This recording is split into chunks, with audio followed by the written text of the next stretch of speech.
Hello and welcome back to our 50-day spoken English course, absolutely free on GK Pro. Now, today is the day 29th. We are dealing with a very interesting topic. We are learning something very important in English, and that is gerunds and infinitives.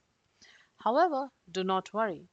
By the end of this lesson, you will be able to understand this big grammar topic without feeling stressed. All right? Great. Let's get started. So, what is a gerund? All right. Pretty much, I'm going to give you a very simple version of it today. Okay. A gerund is very easy to understand. It's actually, okay, a verb in the ing form, but it works like a noun, not like a verb. It is a verb in the ing form. A gerund is a verb in the ing form, okay? But it's not going to act like a verb. It's going to act like a noun in totality, okay? So again, to kind of reinforce, it looks like an action, but in the sentence, it behaves like a thing. For example, swimming is fun, okay? Swimming is what? Swimming is fun. However, swimming is an activity, right? But here in this sentence, it does not show that any person is actually swimming. So swimming is fun in the sense swimming has taken a place of a thing. So that is what I mean by using gerunds in sentences. Here, swimming looks like an action, but in the sentence, it's a thing. Okay, it's a thing. So when a verb with the ing form acts like a thing, in English it is known as this particular word, and that is gerund, my friends. All right, great. So all major dictionaries agree one important thing, and that is a gerund is an ing form of verb, that is ing form of verb, that is used as a noun pretty much. So let's look at another important part for today, how to form a gerund. Okay, making a gerund is pretty simple. Most verbs just add the ing form. Okay, a normal verb, look at the screen here, guys. A normal verb, just you just have to add the ing form. So when you're adding ing, it kind of sounds like play. uh, just go ahead and substitute that with playing, right? It's very simple.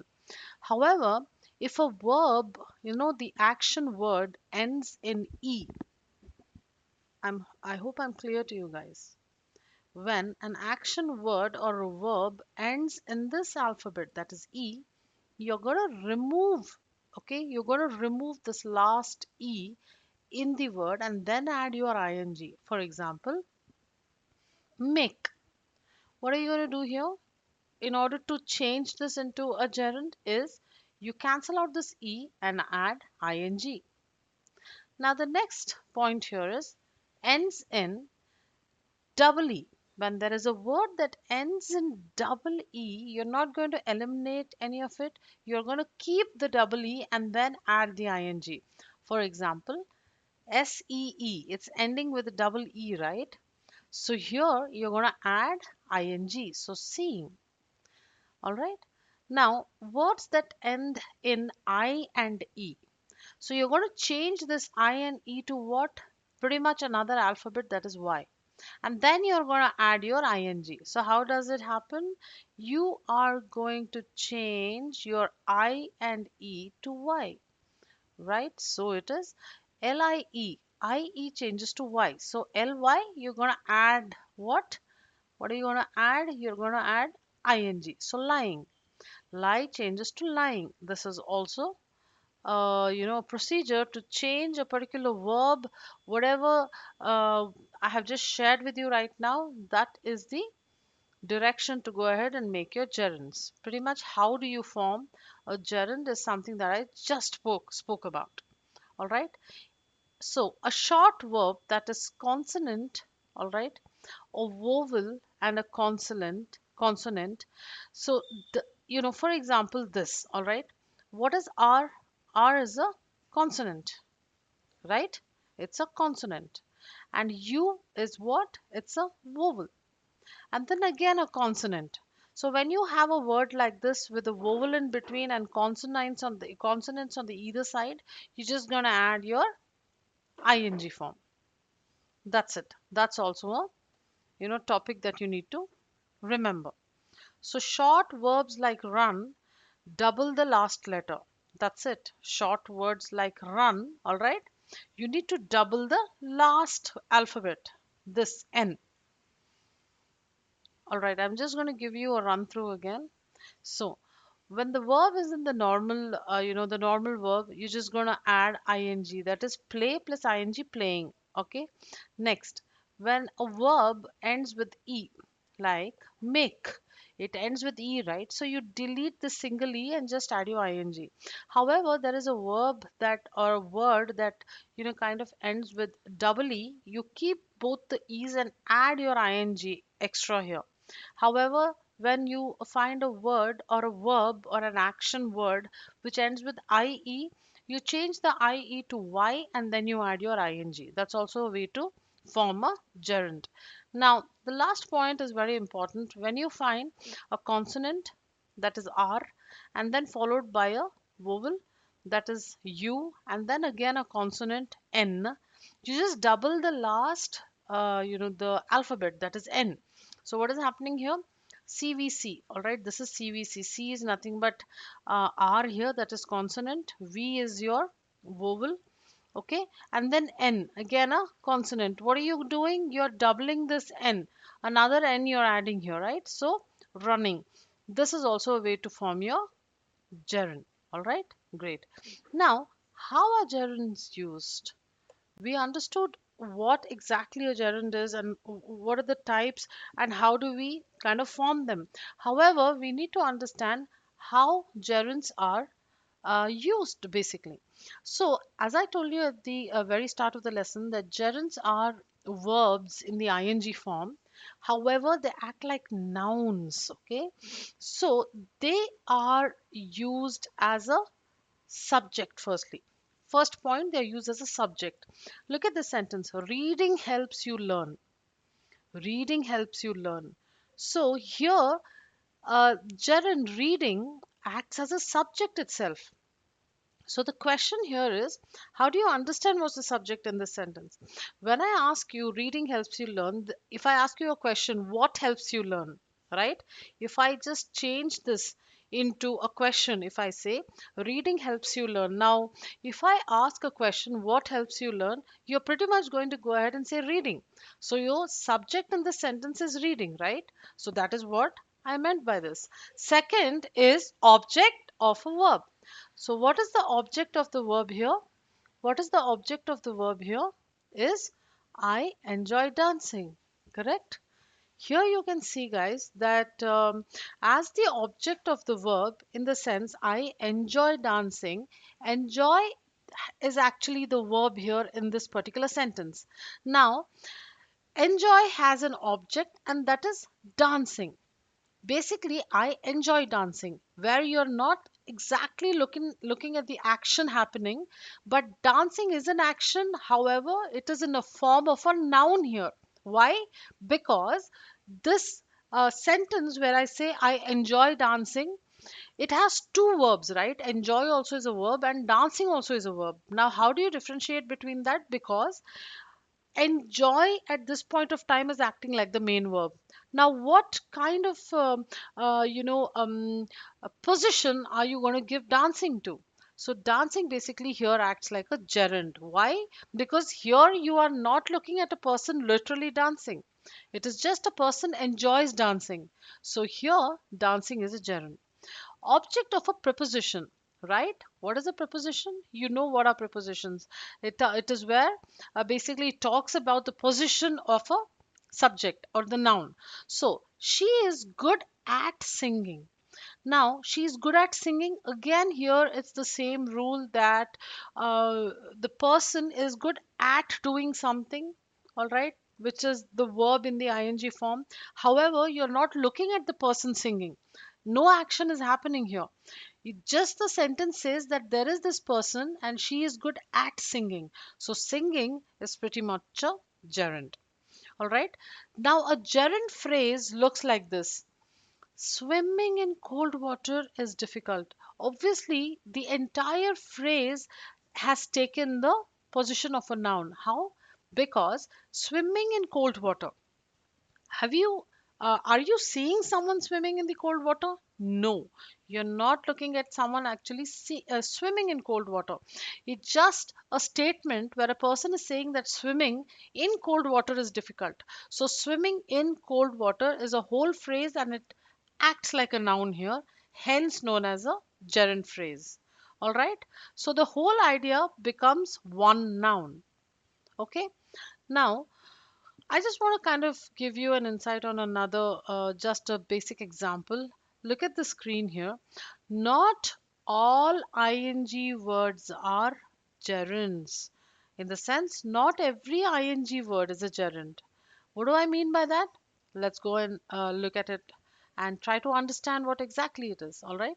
The sentence here: Ramya is combing hair. Ramya is combing her hair, all right. Why is combing not a gerund here? Because it shows action. Whichever sentence shows the exact action a other person can see, it is it is a verb. It is not a gerund. However, when you're talking about an action directly which is not seen, then it is a gerund. Okay, great. Now let's go ahead and understand this. Ashish has been working.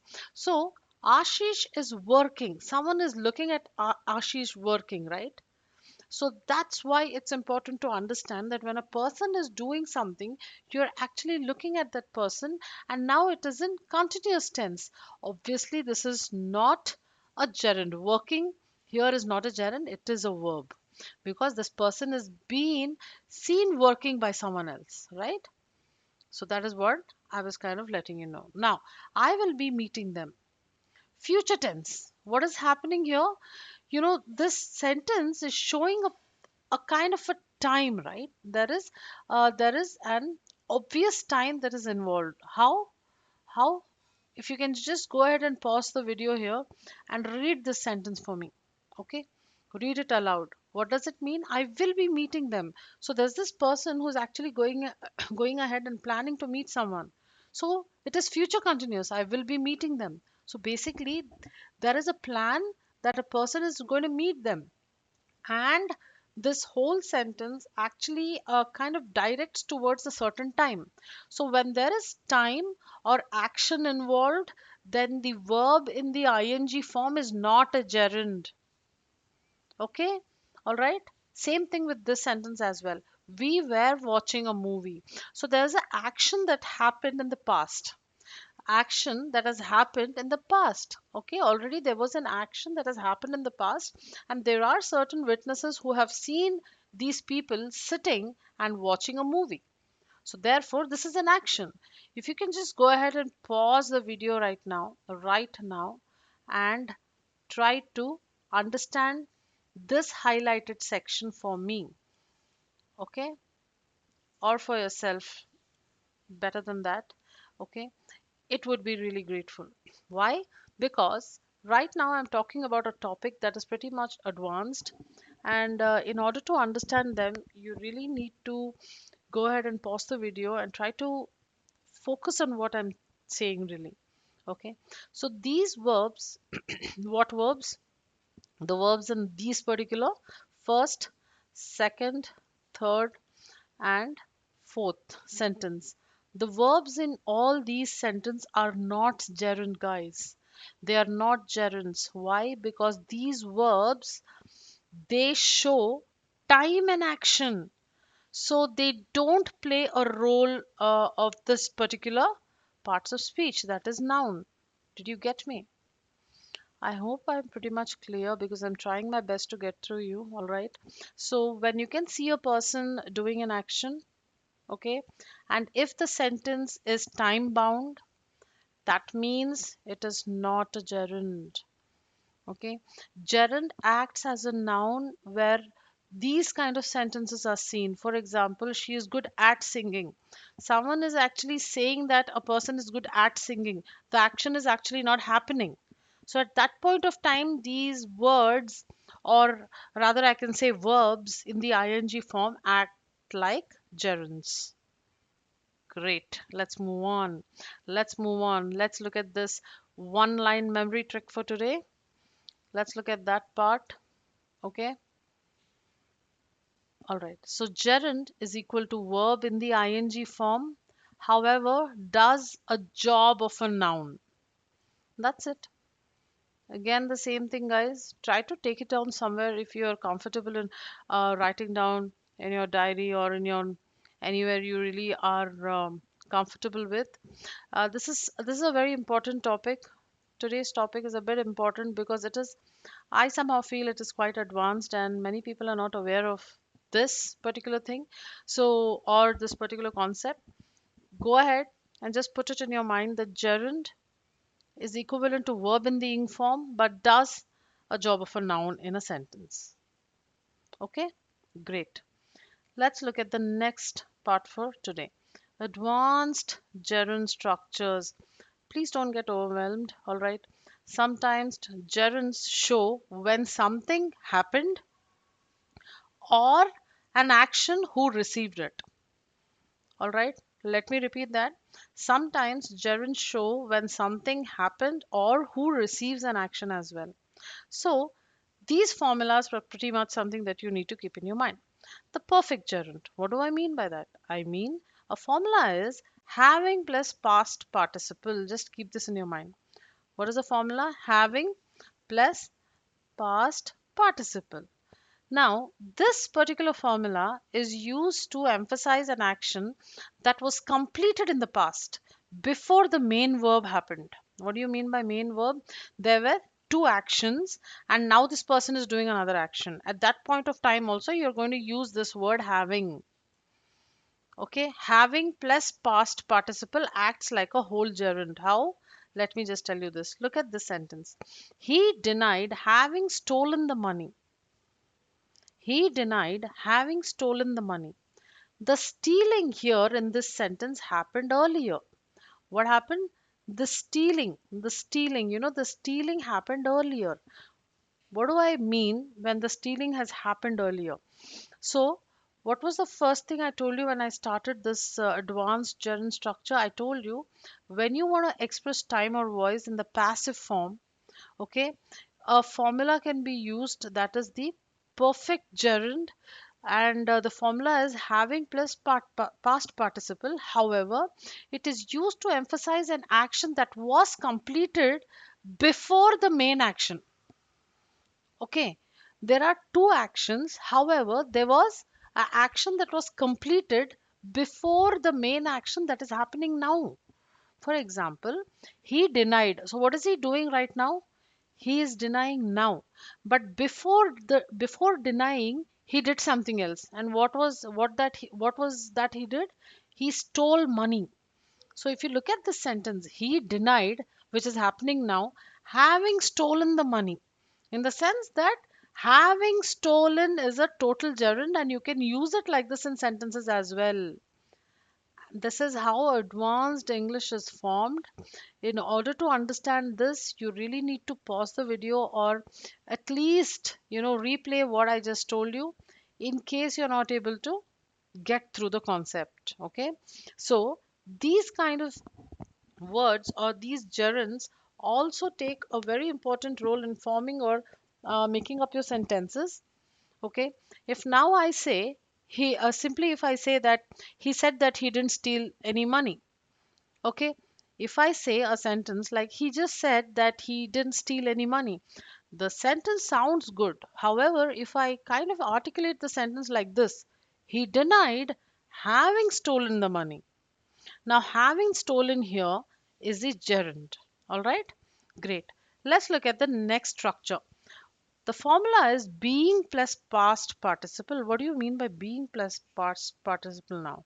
Okay, this is a passive gerund when your voice is in a passive form. All right, like, I hate being lied to. It means the action is happening to me.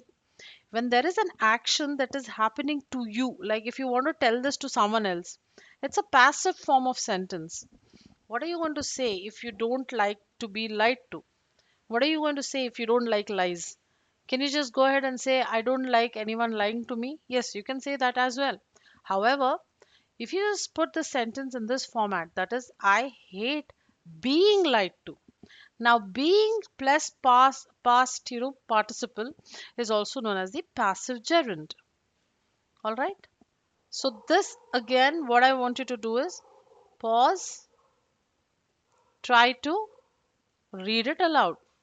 Try to read these sentences aloud, just so that you did not understand the concept. Also, what I kind of want you to do is pause the video and read these sentences aloud. And why am I saying all this is because you can understand at that particular point of time that, okay, these kind of words can be used this way also, like having stolen, being lied, and all these kind of sentences. Great. Let's move to the next important point known as the infinitive. One of my favorite parts of grammar. All right. If a gerund is like a thing, right? If a sorry, if gerund acts like a noun, an infinitive is like a goal or a purpose.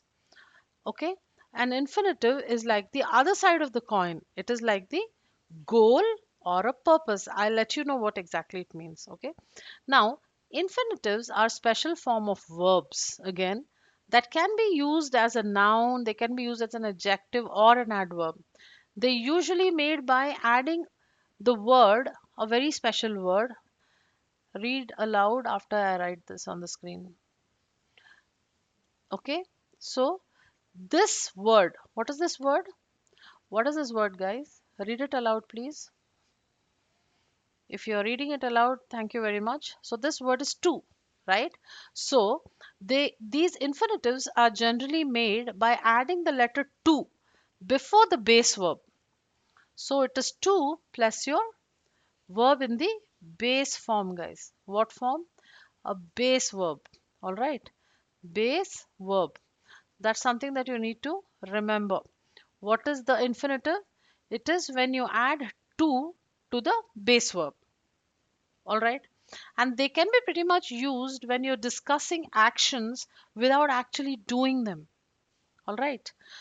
So I just wanted to kind of let you know these important structures because I think they are pretty much overrated, and many of them are not aware of gerunds as well. Many learners do not know what exactly gerunds are or what infinitives are.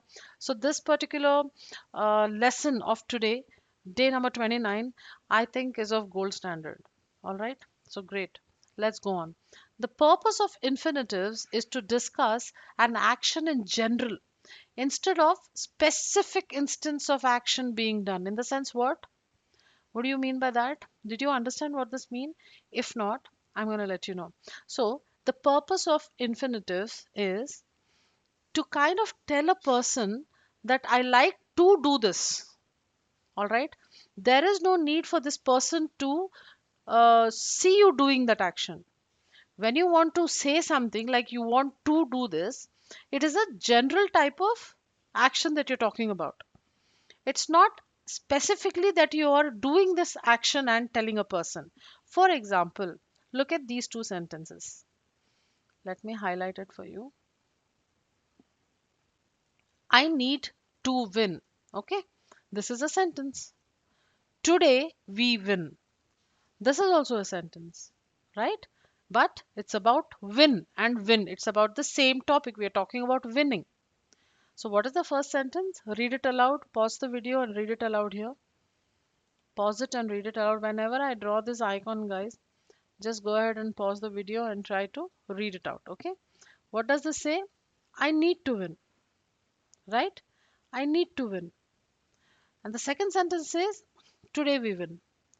So the first sentence uses the infinitive to form the verb win as a noun. What is happening here? The first sentence actually has turned win into noun. Okay, now, the main verb of this sentence is actually what? Need. Need has become the main verb, and win has become the noun here. Please don't get confused. We are talking about infinitives, we are not talking about gerunds. Always remember, gerunds are something which is words that have an ing form. We are talking about an infinitives here. We are trying to cover two main topics related to grammar. One is the gerund and another is the infinitive. So infinitive, the formula pretty much of an infinitive is two. Okay, here two plus base verb. All right. Okay, let's go ahead. So I need to win. So this is clearly an infinitive because it's showing need is the main verb and win has taken over as a noun. The second sentence uses a standard form of win, that is a action. So today we win. Directly the person is saying today we win. In the sense what? They are going to do something wherein the action is going to be resulting to winning. Are you able to understand what I'm saying? Okay, if you guys are listening to me on regular basis, I think I'm pretty sure that you all the people who are trying to listen to me will be able to relate with me at a certain level. I'm trying my best in order to give you certain strategies and wrap your heads around certain theories and methodologies in order to enhance the way you speak. My main motto or my main goal is to talk about fluency, also along with the enhancement of your proficiency and how you talk in English. These topics that I bought for you today, again, I'm telling the same thing over and over again, is that I do not think many people are aware of. So kindly go ahead and just stay tuned. Let me try to get to this topic in depth for you guys. All right, let's go on. So, if you look at the first sentence, I need to win, it is the use of infinitive. Why? Because here the main verb is acting like this particular word need. However, win has taken the place of a noun. Now, if you look at the second sentence, today we win. What do you mean by that? A person is saying today we win in the sense, obviously, it's going to be a football match that they are going to win. So you will be looking at this person winning. So this is an actionable verb itself here. It is not an infinitive. Why again? Because we do not have to also, right? Yes. So the second sentence, however, describes the action of winning. Okay, therefore it is not an infinitive. Great. Now let's look at another topic. I think is pretty much interesting as well. All right, let's look at it and try to understand what exactly it means by the anatomy of an infinitive, how exactly it can be used. As I told you, here, look at this here. It can be used as a verb. It's a special form of verbs. They are verbs itself, but they can be used as a noun, adjective, or an adverb as well. Okay. So, what what kind of a role does infinitive play as a noun is as the subject or the object, like to err is human. So here to err has taken the form of a subject of the object that is human here. To err is human. Now, one small homework I would want you to do is just pause the video here. However, I know the meaning. I want you to go ahead, go into the dictionary, or just look it up in the dictionary, or mm, use Google. Pretty much very simple to know the meaning of this sentence. To err is human. Please do it. I know you will be pleased to know what is the meaning of this whole sentence. Go ahead and know the meaning of this particular sentence, guys. All right. Okay. As a noun, acts as a subject or object. All right. Next, it acts as the adjective. Why? It modifies the noun. All of us know that adjectives are best friends of nouns because they help the noun to stand out, right? Adjectives help nouns to stand out. So, I have a lot of work to do. What I have a lot of work to do. All right? Yes, I have a lot of work again. Infinitive. To do. To do. What's happening? What's happening? It's acting like an adjective. All right. Now, as an adverb, why to? Obviously, explain the purpose. I exercised to lose weight. What? I exercised. The verb over here is exercised. Exercised. Okay. So I exercised explains the purpose why. Why did you exercise? To lose. This is also an infinitive. Great. Let's look at some rules, all right? Let's look at some rules. That is kind of, rules of engagement of these infinitives into our daily English or spoken English language. Okay. So, the rules of engagement. The future facing verbs. What do you mean by future facing verbs? These verbs are, something that is related to common verbs like, which often deals with the past experiences or habits. All right. Infinitives usually follow verbs that look forward to future. What? Again, another point that you need to keep in mind is that these infinitives, they usually follow verbs that look forward into future, or an intention or a decision that has to be made, or things that have to be done. Future facing verbs, they are known as future facing verbs like agree, decide, hope, plan, promise, refuse, want, and need. A simple example is I promise to call you. So basically, here you're seeing that the action is not exactly taking place, right? He has not yet called the person, but however, he's promising this person that he or she will call them. So I promise to call you. So to call is an infinitive. The calling happens after the promise. So that's what I mean when I say future facing verbs. The second point that I want you to kind of listen to is the adjective plus to formula. What is the adjective plus to formula? Obviously, we know what are adjectives, right? They beautify our nouns. So let's look at a sentence here. Example, it is the subject. It is important is the adjective. To listen, right? It is important to listen. Or I am obviously is the I is the subject. Am happy. Okay, happy to help. Did you understand what the formula is? Subject plus adjective. All right. Subject plus adjective. Okay. Happy is an adjective. To help. Verb. To help. Verb. Okay. So what did I just say? Kindly go ahead and pause the video here. All right. Kindly go ahead and pause the video here. And I want you to read these aloud. Okay. I want you to read these aloud. Okay. Because that is more important. That is more important that you read these sentences aloud.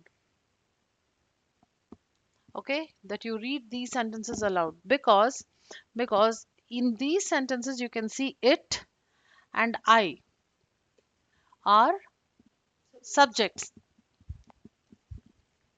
All right. All right. So here I can tell you that, you know as you look at the examples, it is important to listen.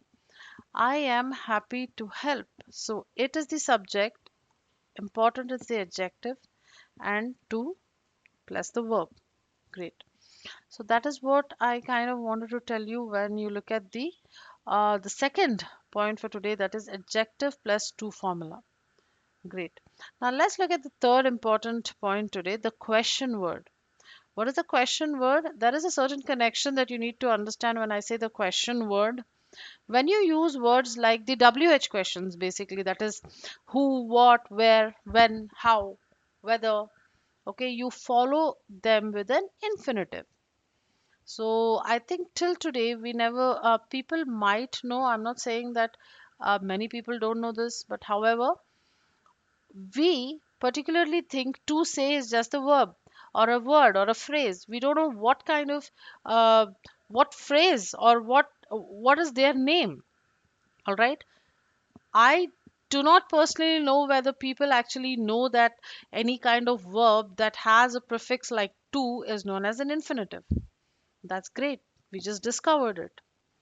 A big hooray to us, because I somehow feel that these are advanced topics and people really need to know what exactly they are. So the example for today in regards with the question word is I don't know what to say, right?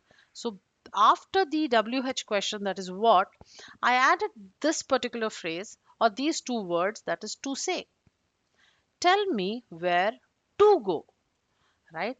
From the start, I've been telling that this is the structure for an infinitive, that is to plus the base verb. I think this is pretty much it. That is, tell me where, infinitive, to go, right? Great. Now let's look at another interesting topic, guys, known as the bare infinitives.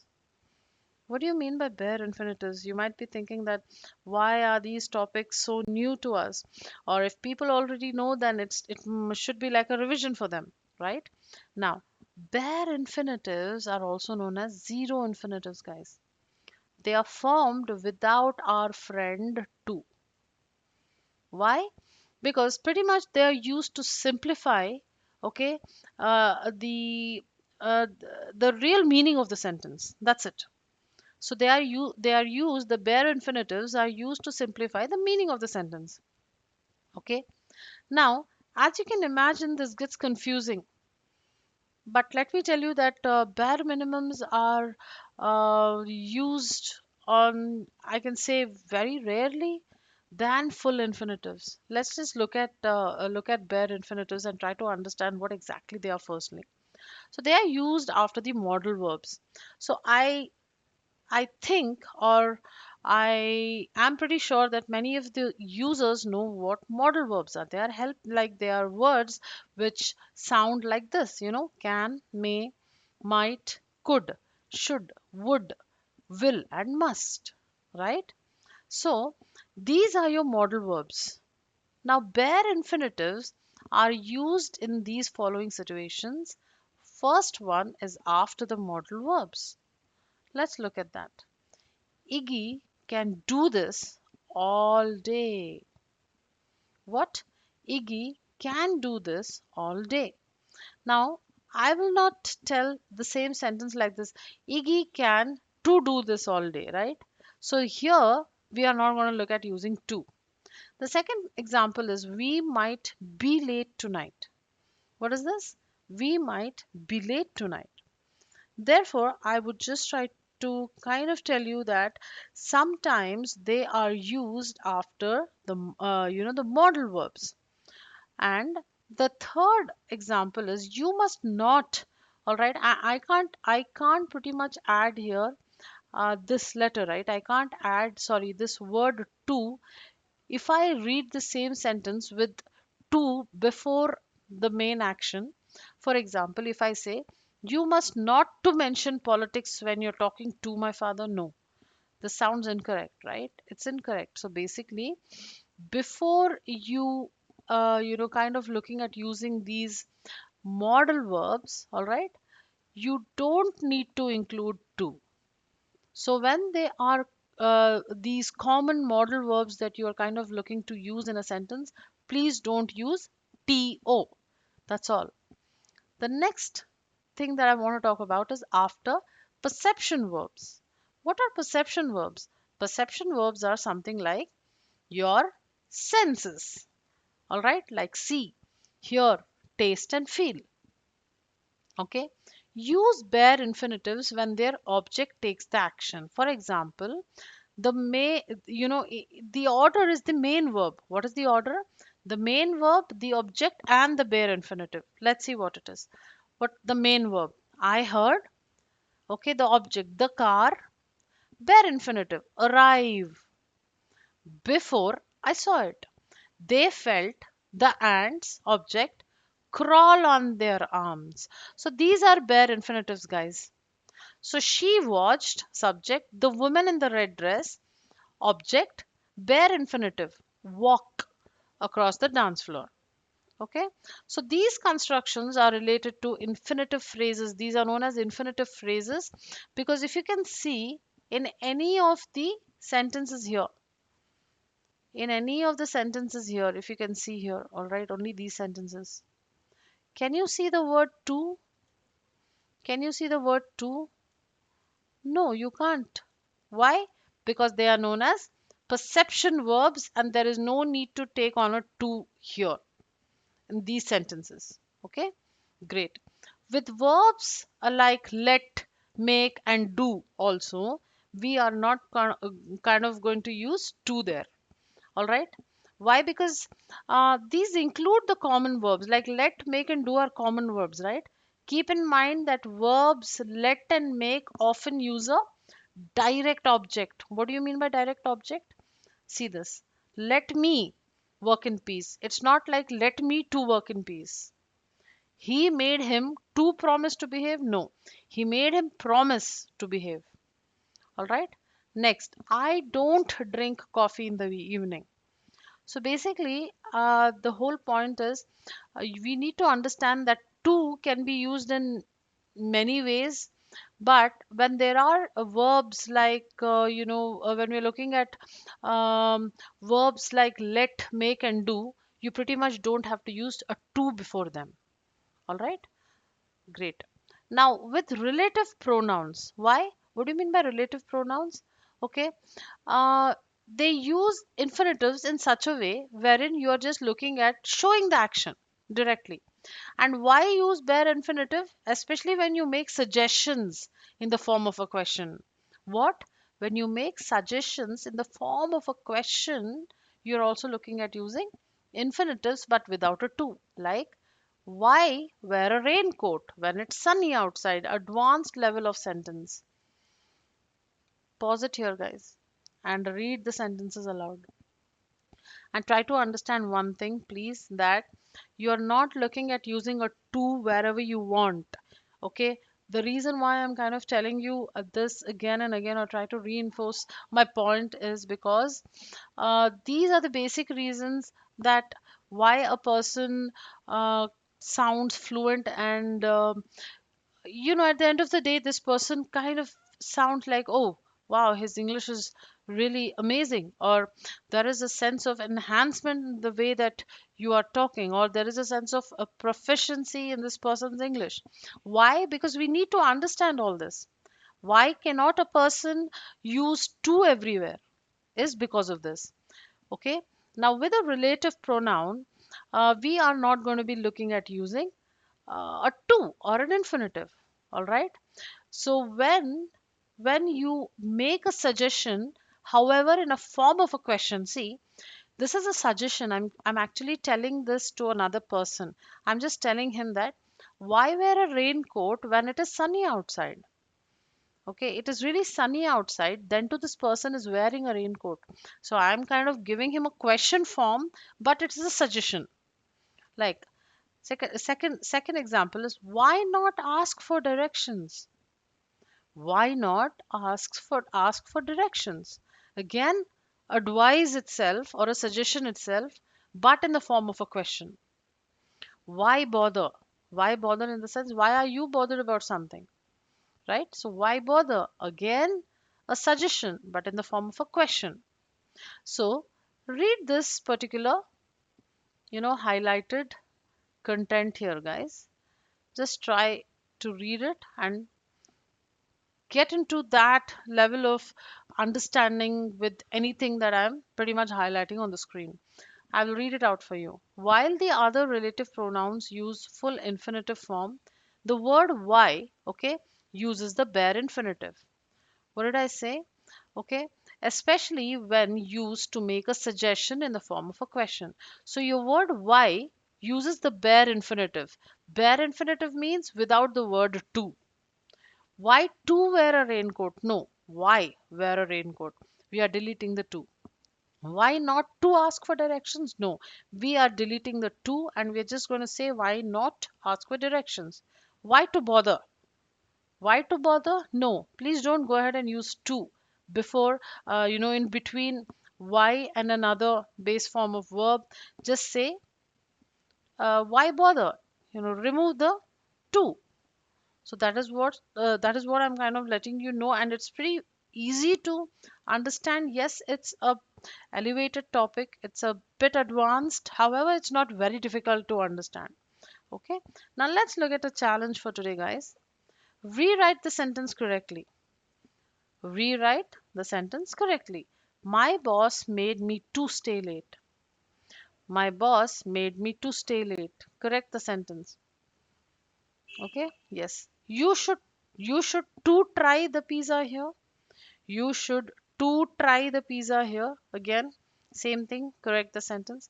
Uh, Another small info that I really want to give you guys is that here, when there are these guided practice sessions within each lesson, I am not going to go ahead and give you out answers, because I want you to do that while the lesson is going on. The best way to do is just pause the video and try to finish it now, because now or never, guys. I know after the session you might not want to go ahead and do this particular exercise. So the best time to do is when the session is going on or when the lesson is going on, okay, so that you get a deeper level of understanding, so that you kind of relate with the concept at a at a deeper level. That's all right, great. Let's look at the third sentence. It's too late going to the park. I'm not sure how opening this bottle. I'm not sure how opening this bottle doesn't even sound right. Correct the sentence, okay? Now, purpose and adjectives. Combine the two ideas into one sentence using an infinitive. I went to the store. I wanted to buy milk.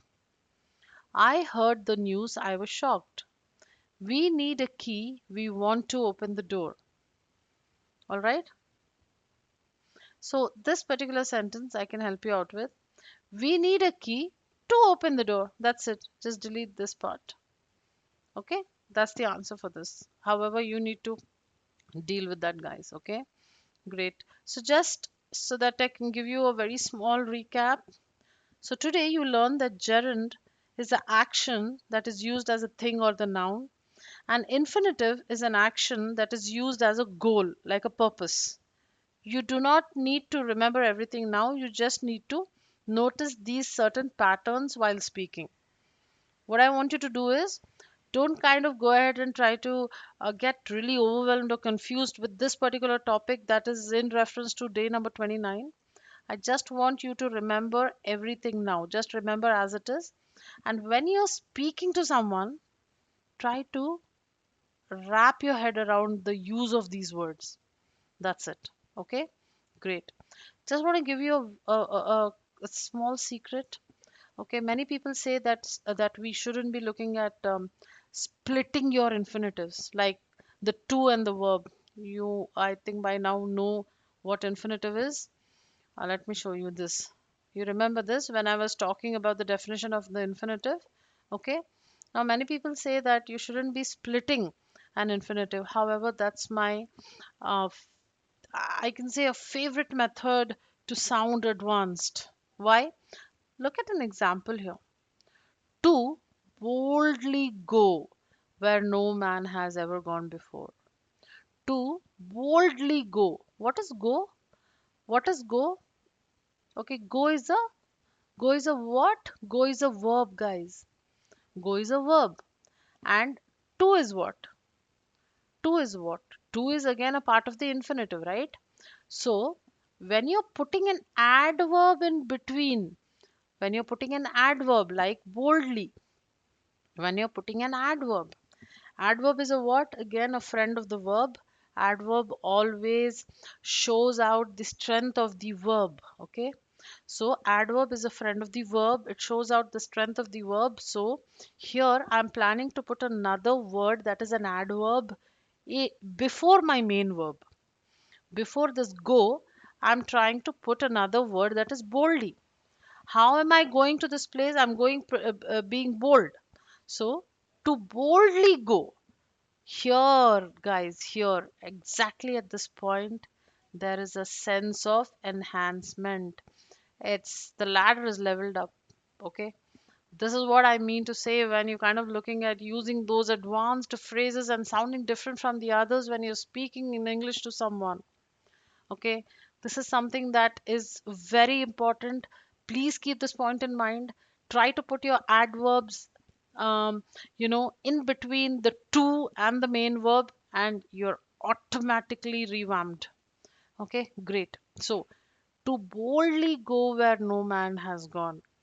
Just look at the truth here. It says that modern English allows this, obviously. Sometimes splitting the infinitives makes the sentence sound more natural. Don't be afraid to do this, okay? Try to put your adverbs in between to and your main verb. All right? Great. Now, again, to kind of tell you guys, please practice every day. All the strategies that I have spoken till now will only help you to do one main thing, and that is to improve your English overall and to increase that one thing that we are trying to do is to revamp your English and also to get your fluency going. So, if you're learning this with us on YouTube, this lesson is a part of a free spoken English course, guys. If you want guided practice along with step by step confidence building, you can always join us to the free course link in the description that is given. So, start free, continue when you feel ready. Thank you so much. Have a great day ahead.